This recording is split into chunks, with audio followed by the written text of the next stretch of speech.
ఈ రోజు ఉదయ ప్రార్థన.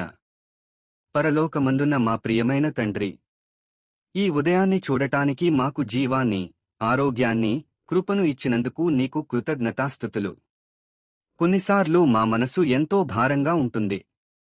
చుట్టూ ఎంతోమంది ఉన్నా మా బాధను నిజంగా అర్థం చేసుకునేవారు ఎవరూ లేరేమో అని అనిపిస్తుంది. మా కళ్లలో కన్నీళ్లు ఉన్నా వాటి వెనుక ఉన్న బాధను మాటల్లో చెప్పలేకపోతున్నాము. మా హృదయంలోని భారాన్ని ఎవరితో పంచుకోవాలో తెలియని సందర్భాలు ఉన్నాయి. తండ్రి, అలాంటి సమయంలో నీవే మాకు తోడుగా ఉన్నావని గ్రహించే మనసు మాకు దయచేయండి. మేము అర్థం చేసుకోబడాలని కోరుకున్నప్పుడు నీవు మమ్మల్ని పూర్తిగా అర్థం చేసుకునే దేవుడవని గుర్తుచేయుము. మా కోసం ఎవరో ఒకరు నిలబడాలని కోరుకున్నప్పుడు నీవే మా ఆశ్రయమని మాకు తెలియజేయుము. మా కన్నీళ్లను తుడిచి మా హృదయానికి ఓదార్పునివ్వుము.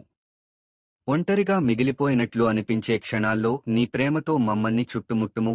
నా తండ్రియూ నా తల్లియూ నన్ను విడిచినను నీవు నన్ను విడిచిపెట్టవు అనే నమ్మకాన్ని మాకు దయచేయుము.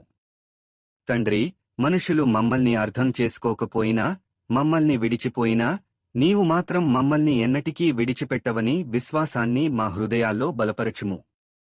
ఈ రోజు మా కన్నీళ్లకు ఓదార్పు, మా బాధకు సమాధానం, మా ఒంటరితనానికి నీ సన్నిధి, మా హృదయానికి నీ శాంతిని అనుగ్రహించుము.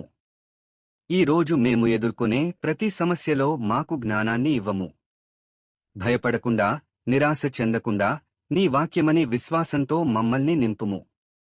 అనారోగ్యంతో బాధపడుతున్న ప్రతి ఒక్కరిపై నీ కృపను చూపించి, వారికి స్వస్థతను, బలాన్ని, సంపూర్ణ ఆరోగ్యాన్ని అనుగ్రహించుము. అవసరాల్లో ఉన్న ప్రతి ఒక్కరి అవసరాలను తీర్చి, వారికి సరైన సమయంలో సరైన సహాయాన్ని అందించుము. ఉద్యోగం కోసం ఎదురుచూస్తున్న వారికి మంచి అవకాశాలను తెరిచి, వారి శ్రమకు తగిన ఫలితాన్ని అనుగ్రహించుము. తండ్రి, ఎవరి హృదయంలో ఏ అవసరం ఉందో మాకు తెలియకపోయినా, నీకు ప్రతి హృదయం తెలుసు, ప్రతి అవసరం తెలుసు. నీ చిత్తానుసారంగా ప్రతి ఒక్కరి జీవితంలో అద్భుతమైన మార్పును కలుగజేయుము. ఈ రోజు మా మాటలు ఇతరులకు ఆశీర్వాదంగా ఉండేలా చేయి. చెడు నుండి మమ్మల్ని కాపాడు. ప్రమాదాల నుండి రక్షించు. మా కార్యాలన్నిటిలో నీ చిత్తమే జరిగేలా నడిపించు. మా ప్రభువైన యేసుక్రీస్తు నామములో ప్రార్థిస్తున్నాము తండ్రి. ఆమెన్.